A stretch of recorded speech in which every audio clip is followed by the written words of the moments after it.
Brought to you by ITIL.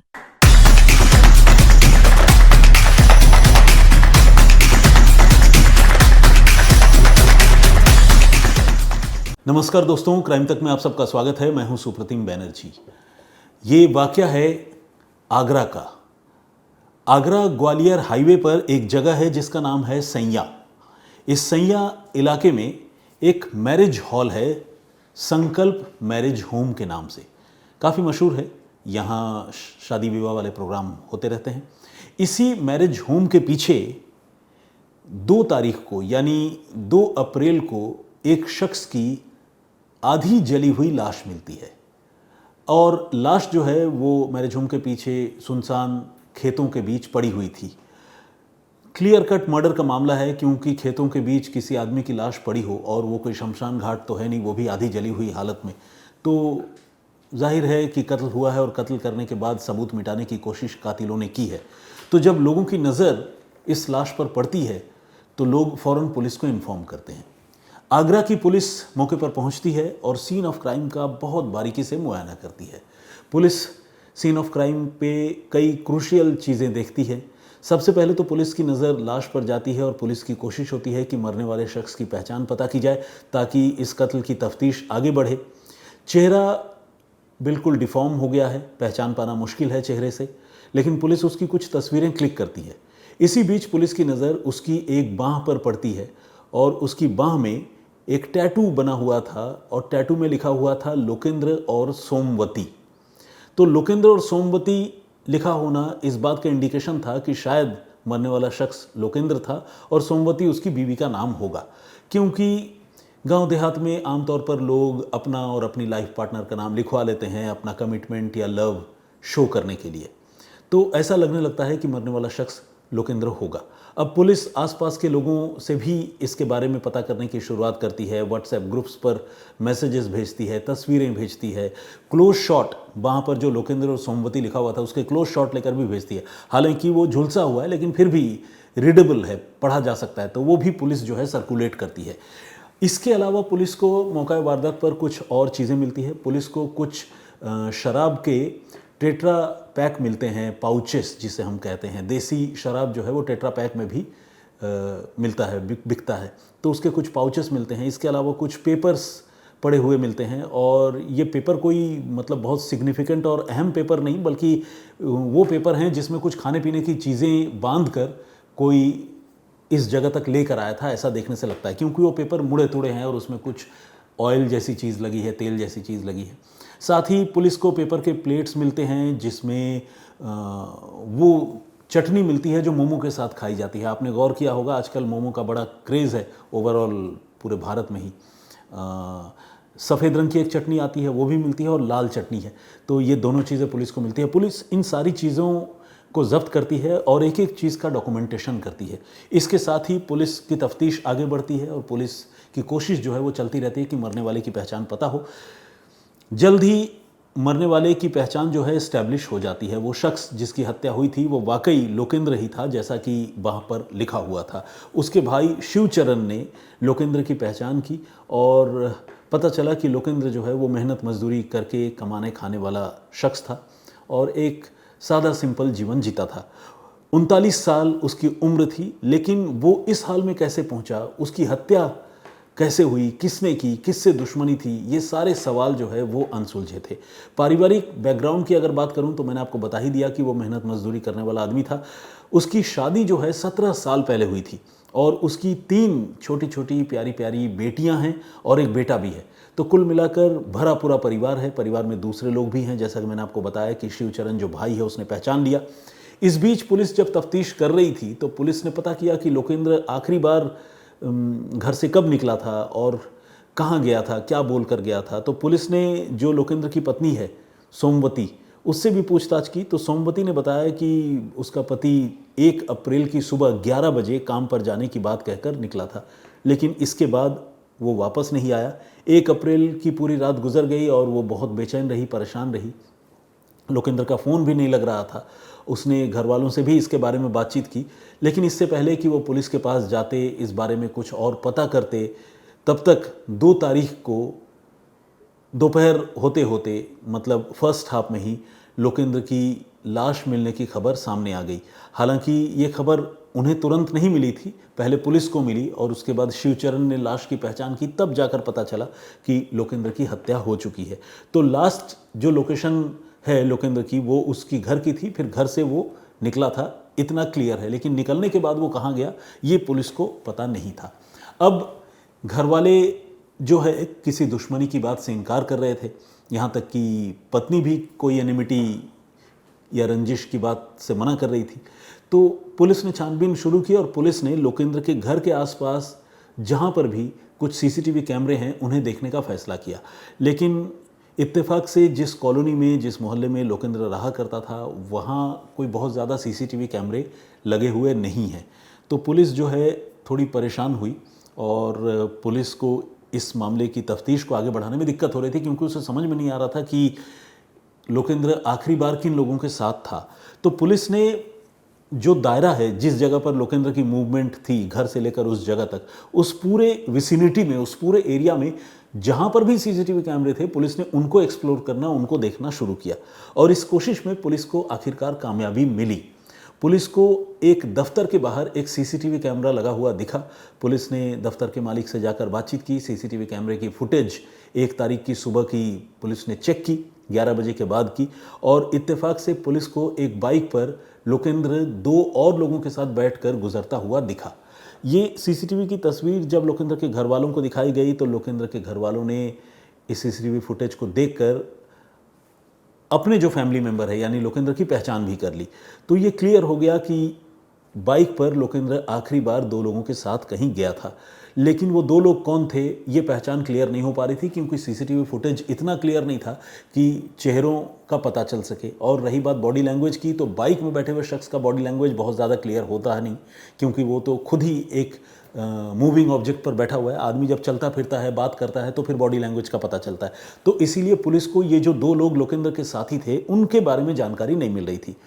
तो police ने अब दिमाग दौड़ाया और दिमाग दौड़ाने के साथ ही पुलिस ने वो जो टेट्रा पैक शराब के पाउचेस जो मिले थे उन टेट्रा पैक को पुलिस ने कलेक्ट किया था। उस पर जो भी डिटेलिंग थी उसके साथ पुलिस आसपास के जो शराब के ठेके हैं वहाँ गई और इन टेट्रा पैक्स की बिक्री कब हुई है पुलिस ये पता लगाने की कोशिश करने लगी। इसी के साथ पुलिस जो भी शराब के ठेके हैं उनके आसपास जो खाने पीने की चीज़ें बिकती हैं, चाहे वो कुछ नॉनवेज के आइटम हो, चखना हो, चिकन फ्राई वगैरह और मोमो वगैरह, पुलिस इन सब दुकानों में भी जाकर इस कत्ल के बारे में पता करने लगी। और पुलिस सीसीटीवी फुटेज का ग्रैब लेकर घूम रही थी ताकि शराब के ठेके पर जो सेल्समैन है उसे वो ग्रैब दिखाए और आसपास मोमो और दूसरी खाने पीने की चीज़ें बेचने वाले लोगों को दिखाए। पुलिस को लग रहा था कि शायद मोमो वाले से बात होगी तो कोई क्लू भी मिल सकता है, क्योंकि जिस तरह से रेड और वाइट चटनी मिली थी वो इंडिकेट कर रहा था कि ये लोग शराब के साथ साथ इन लोगों ने मोमोज़ ज़रूर खाए होंगे। तो मोमो वाले को जब पुलिस ने ये सीसीटीवी फुटेज दिखाया तो मोमो वाला देखते ही पहचान गया, और इसलिए पहचान गया क्योंकि लोकेंद्र के साथ जो 2 और लोग थे वो लोग अक्सर जो है शराब पीने पिलाने के लिए वहाँ पर आते थे, ठेके से शराब लेते थे और इसके पास से मोमो वगैरह लिया करते थे। मतलब उसके लिए मोमो वाले के लिए ये कोई बहुत नए कस्टमर नहीं थे। तो जब सीसीटीवी फुटेज इन दोनों का मोमो वाले ने देखा तो वो पहचान गया। उसने कहा कि ये बाइक में एक लड़का जो है उसका नाम है महेश प्रजापति और दूसरा धर्मवीर है। एग्जैक्ट नाम के साथ उसने पहचान बता दी। अब शराब के ठेके वालों ने भी पहचान लिया। पुलिस की तफ्तीश अब काफ़ी आगे बढ़ चुकी थी। पुलिस ने फौरन महेश प्रजापति और धर्मवीर को उठा लिया। इसी के साथ पुलिस ने तफ्तीश में जो है लोकेंद्र के घर के जो मेंबर्स हैं उनके भी मोबाइल फ़ोन की डिटेल्स चेक करने की शुरुआत की। खासकर लोकेंद्र की पत्नी सोमवती का भी सीडीआर पुलिस ने निकलवाया था। जब दोनों चीज़ें, एक तो महेश और धर्मवीर से पूछताछ और दूसरी सोमवती के सीडीआर की जांच, इन दोनों चीज़ों से इस कत्ल की असली कहानी सामने आई। पता चला कि सोमवती जो है महेश प्रजापति नाम के उस नौजवान के अफेयर में डूबी हुई है, उसके साथ इन्वॉल्व है। सोचिए, 17 साल पुरानी शादी, 3 बेटियों की माँ, एक बेटे की माँ, भरा पूरा परिवार और किसी और लड़के के साथ वो इन्वॉल्व है। अब इसके बारे में ऐसा नहीं है कि लोकेंद्र को पता नहीं था, लोकेंद्र को भी जानकारी मिल गई थी कि उसकी पत्नी सोमवती महेश से मिला जुला करती है। लोकेंद्र कितना बर्दाश्त करता, वो इन दोनों को रोका टोका करता था। अक्सर इस बात को लेकर घर में लड़ाई झगड़े भी हुआ करते थे। तो इसी लड़ाई झगड़े और रोकने टोकने से ऊब कर आज ही जाकर सोमवती ने महेश के साथ मिलकर, अपनी प्रेमी के साथ मिलकर ये प्लान कर लिया कि उसके पति की हत्या कर दी जाए। 1 अप्रैल की सुबह 11 बजे जब वो घर से निकला तो अपने मोबाइल से फ़ोन करके उसने महेश को लोकेंद्र के घर से निकलने की जानकारी दे दी। महेश अपने एक दोस्त धर्मवीर के साथ तैयारी किए हुए बैठा था। जैसे ही लोकेंद्र घर से कुछ दूर गया, ये दोनों बाइक पर उसे रैंडमली उन्होंने प्रिटेंड किया, यानी उन्होंने ये फील देने की कोशिश की कि यहाँ से गुजर रहे थे, आप मिल गए। रैंडमली वहाँ से जाते हुए बाइक पर महेश और धर्मवीर मिल गए और लोकेंद्र से कहा कि अरे चलो आज पार्टी करते हैं। लोकेंद्र जो है वो शराब की दावत मिलते ही खुद पर काबू नहीं रख सका और इनके साथ निकल गया उसी बाइक पर सवार होकर। उन्होंने शराब खरीदी, चखना खरीदा, मोमो खरीदे और ये सब खरीदने के बाद वो सीधे चले गए संकल्प मैरिज होम के पीछे सुनसान खेतों में, क्योंकि एक तो उन्हें कत्ल करना था और दूसरा खुले में पीना जो है जाहिर है वो एक कानूनन जुर्म है। तो लोग कोशिश करते हैं कि पुलिस और आम पब्लिक की नज़रों से दूर जाकर वो शराब पिएं। तो संकल्प मैरिज होम के पीछे जाकर शराब पीने लगे। शराब का दौर चला, दोनों ने जानबूझकर लोकेंद्र को ज़्यादा शराब पिलाई। जब वो नशे में धुत हो गया तो फिर महेश प्रजापति ने उसका गला घोटना शुरू किया और धर्मवीर ने लोकेंद्र के हाथ पांव पकड़ लिए। लोकेंद्र छटपटाता रहा, लेकिन दोनों ने मिलकर जो है आखिर उसको ओवरपावर किया, उसको काबू में किया और गला घोंटकर उसकी हत्या कर दी। इस हरकत को अंजाम देने में तकरीबन 30 से 35 मिनट लगे। आप सोचिए, किसी इंसान की जान लेना वो कितना मुश्किल काम है। 2 लोग मिलकर एक आदमी की हत्या कर रहे हैं, गला घोट रहे हैं और वहाँ जो स्ट्रगल है वो तकरीबन आधे घंटे तक चलता है। इस तरह से तकरीबन 30-35 मिनट तक गला घोंटने के बाद आखिरकार लोकेंद्र की मौत हो गई। उसके हाथ पांव ढीले पड़ गए और जिस्म उसका ठंडा पड़ गया। दोनों कातिलों ने अपने बाइक से पेट्रोल निकाली, उसके शरीर पर छिड़का, ये सोचकर कि आग लगा देंगे तो सब कुछ जलकर राख हो जाएगा और किसी को पता भी नहीं चलेगा। पेट्रोल डाली, माचिस सुलगा दी। धू धू करके लोकेंद्र का जिस्म जलने लगा और कातिल जो है इस उम्मीद से कि अब सबूत मिट चुका है, किसी ने उन्हें यहाँ आते हुए देखा नहीं है, वो वहाँ से बहुत आराम से निकल गए। उन्हें पूरा यकीन था कि वो कभी नहीं पकड़े जाएंगे, लेकिन पुलिस की तफ्तीश आगे बढ़ी और किस तरह से सीसीटीवी फुटेज और मोमो की रेड वाइट चटनी, आप सोचिए, मतलब ये भी कितना एक अजीब इत्तेफाक है कि मोमो की चटनी से भी कत्ल का कोई केस सुलझ सकता है। ये सोच पाना भी हैरान करता है। लेकिन जब तफ्तीश होती है पुलिस की पेशेवर और बिल्कुल ही लॉजिकल, तो फिर इस तरह के रिजल्ट्स सामने आते हैं। तो थैंक्स टू आगरा पुलिस, जिन्होंने वाकई बहुत अच्छे से तफ्तीश की और कत्ल के इस केस को महज चंद दिनों के अंदर, समझ लीजिए कि मुझे लगता है कि 3 से 4 दिन, इससे ज़्यादा नहीं लगे होंगे, पुलिस ने इस केस को सॉल्व कर लिया। तो ये थी पूरी कहानी। इस पूरे घटनाक्रम पर, इस पूरी स्टोरी पर आपका पॉइंट ऑफ व्यू क्या है, हमें कमेंट करके ज़रूर बताइएगा। जो प्रीवियस स्टोरी मैंने आप लोगों को सुनाई थी उसमें मैंने आप लोगों को बताया था कि किस तरह से एक शख्स ने बहुत ठंडे दिमाग से प्लान करके अपने बीवी और बेटे का कत्ल किया और उसे दुनिया की नज़रों में एक्सीडेंट दिखाने की कोशिश की। लेकिन कातिल की चालाकी और उसके कुछ मूव्स ऐसे रहे जिसकी वजह से पुलिस को उस पर शक हो गया और आखिरकार पुलिस ने उसे गिरफ्तार कर लिया। बहुत सारे लोगों ने ये स्टोरी देखी और इस पर कमेंट किया है। आइए कुछ लोगों के नाम और कमेंट्स पढ़ता हूँ और अगर आप लोगों के कुछ सवाल हैं तो उसका जवाब भी देने की कोशिश करता हूँ।